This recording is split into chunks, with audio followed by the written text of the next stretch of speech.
To Commitment 2022, Republican Senate candidates debated for the second straight night. Kathy Barnett, Jeff Bartos, Carla Sands, George Barchetto, and Sean Gale took part in a debate at Dickinson College. The two frontrunners in the race, Dr. Mehmet Oz and Dave McCormick, did not attend the debate after taking part in another debate Monday night.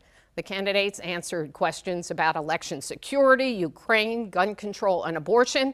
As for taxes, most said they did not support requiring everyone to pay at least some federal tax. That's a proposal put forth by a Florida Republican senator. They also talked about what they would do about illegal immigration and securing the border. It takes about 2 years just to get a green card, 5 years just to get citizenship. One of the things as your senator I will do is provide the oversight and stop abdicating my responsibility as a senator to provide oversight over the USCIS. We need to secure the border.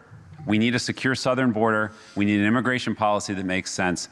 Sanctuary cities are a huge issue here in Pennsylvania. What we need to do for immigration and reform is we need to adapt our immigration policies to the realities of the situation. We need year-round, low-skilled visas. I blame Republicans who promised us border security, and when we gave them the majorities to do it and a president who was more than willing to do it, they failed to get it done. And as your next U.S. Senator, I'm going to hold those Republicans accountable to do what they promised us. We have to secure our border and build the wall. President Trump listened to the Border Patrol, and they said they needed a wall. He worked to complete that wall.